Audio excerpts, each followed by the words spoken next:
Breyer's Music Showcase is brought to you by the people over at Patreon. Pledge today and get access to exclusive perks. Link in the description.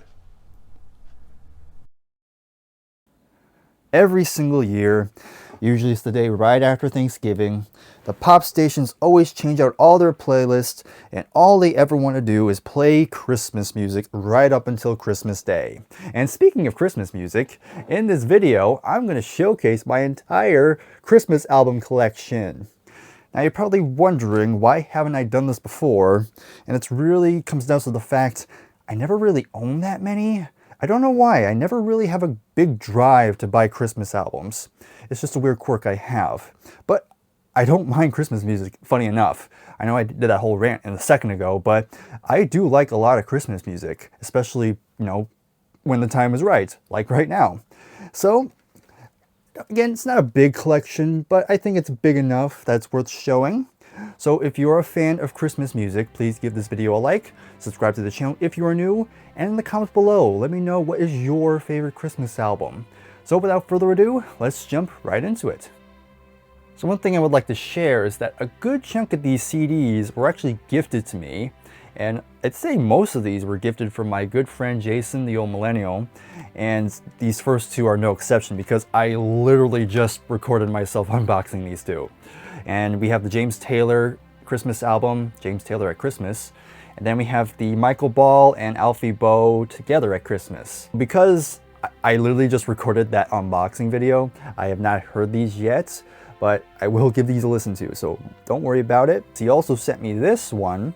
We have the Bare Naked Ladies, Bare Naked for the Holidays.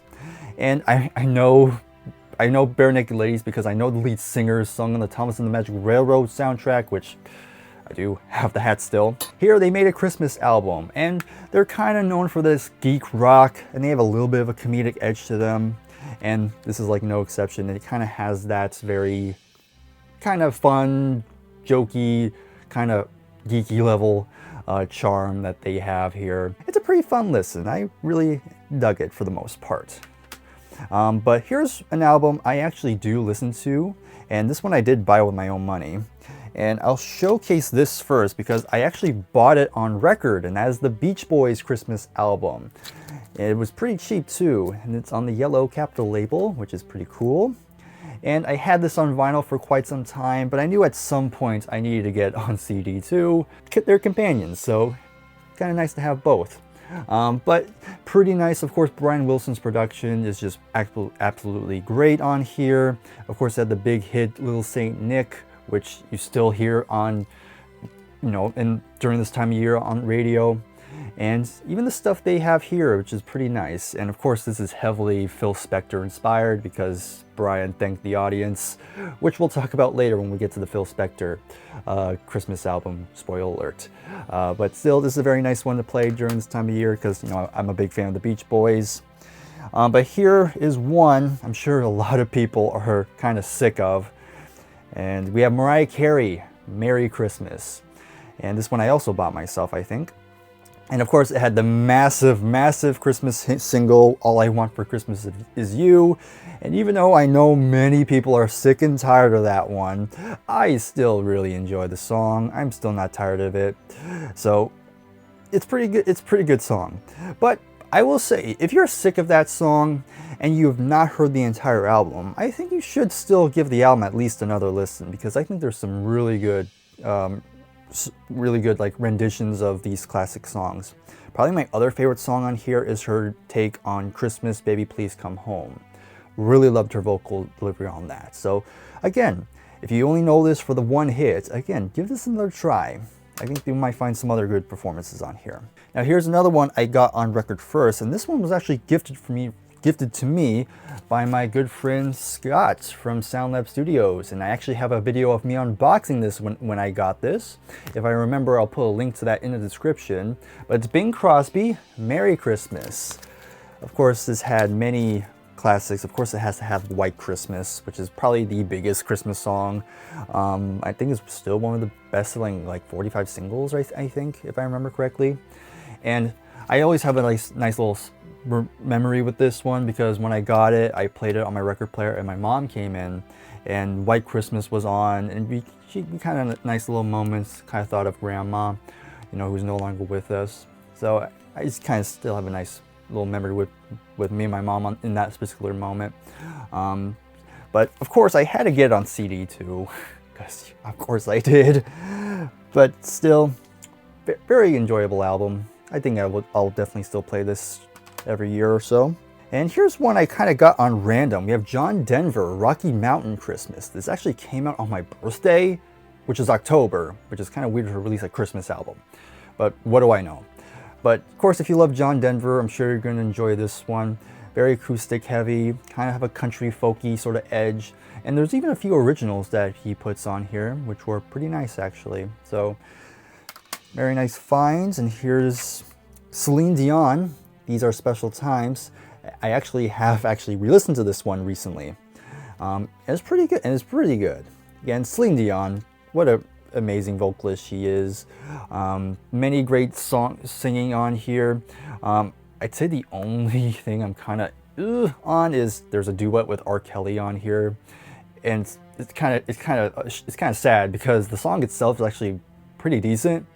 But just the fact R. Kelly's on here is kind of okay. I don't really want to hear R. Kelly during Christmas, given what we know. But still, very nice Christmas album. Really enjoyed it. And here was one I thought. Okay, I'll tell the story in a sec. But we have Bob Dylan, Christmas at the Heart. In the Heart, I should say, not at the Heart. So I still stand. This is probably the most weirdly bizarre Christmas album I ever heard, because there's a part of me that's still convinced this is him trolling, but after doing more research, it seems like he's not trolling. He's actually taking it seriously. So I don't really quite get it. I know it has fans, but if you love Bob Dylan's like old gravelly voice singing a lot of these Christmas classics, then maybe you'll get a kick out of it. But to me, I don't really have a drive to do so. But funny story, this was actually another gift, and I was sure it was my friend Scott, because I know he sent me Mr. Wonderful one day. So I was convinced it was him, but no, it was actually Jason. So thank you, Jason, for bringing this to my collection. But here is another one that he sent, and this one's actually a lot better. We have Carrie Underwood with My Gift, and this is actually a special edition because I think they added a couple other songs. And I didn't know what to expect, because I knew Carrie Underwood is more of a country singer, and so I didn't know what I was getting myself into, but after giving it a listen, I can definitely see why Jason likes this one. Again, she has a nice voice, and I really liked the song. Probably my favorite song on here was Sweet Baby Jesus. I think I really liked her vocal delivery on that one. But overall, another pleasant listen. I can kind of see myself going back to that one. And these last two I did buy myself. I think I bought these two last year, if I remember correctly. But of course, you got to have the Vince Guaraldi trio with the Charlie Brown Christmas special. And funny enough, this is actually a Starbucks exclusive. I guess they sold this at Starbucks for a time, which is interesting. But of course, we know the Charlie Brown Christmas special. Love it. I grew up on that film and had to get it at some points. It's just great mix of jazz on this one, and it has some classic tunes like Linus and Lucy, Christmas Time Is Here, Christmas Is Coming, but it's a wonderful kind of listen. And I will say the only kind of downside is that it does exclude one track, but then again, if you think about it, that track that they cut out wasn't even in the movie, I think. So take it for what you will, but still nice find. And then we have one last Christmas album to show, and I kind of talked about it a second ago, kind of alluded to it when I was talking about the Beach Boys, and we have the Phil Spector Christmas album, A Christmas Gift for You. And yeah, this is definitely one of my favorites Christmas albums I've heard. You have many different like acts on here: Darlene Love, the Ronettes, Bobby Sox and the Blue Jeans, the Crystals, which pretty much makes up the majority of all this. And yeah, the production, great. The vocal performances are stellar. And of course, you have Phil Spector thanking the audience, which Brian would do on their own Christmas album. So this was another great listen. Definitely can see why this is a very popular one. And you still hear a lot of these on Christmas playlists during Christmas time. But there you go. That's all the Christmas albums that I own. And why not? Let's go ahead. Let me do a brief recap. Hopefully this will be quick. We have the Phil Spector Christmas album, A Christmas Gift to You. Vince Guaraldi Trio, Charlie Brown Christmas. Carrie Underwood, My Gift. Bob Dylan, Christmas in the Heart. Celine Dion, These Are Special Times. John Denver, Rocky Mountain Christmas. Bing Crosby, Merry Christmas on CD and on record. And then we have Mariah Carey, Merry Christmas. The Beach Boys, the Christmas album, both on CD and record. Bare Naked Ladies, Bare Naked for the Holidays. And then we have Michael Ball and Alfie Boe together at Christmas. And finally, James Taylor at Christmas. So, of course, in the comments below, you can let me know what was your favorite Christmas album out of these, or if you have a different Christmas album that you love, please drop it in the comments. And to all the people, Jason and Scott, who have sent me Christmas albums, thank you very much as well. But hopefully you still enjoy this. If you did, please give this a like, subscribe to the channel if you are new. I believe the next video will be my top 10 worst CD discoveries of 2025. So if you love seeing me rant, look out for that. So until then, thank you again, and I'll see you then. Take care, and goodbye for now.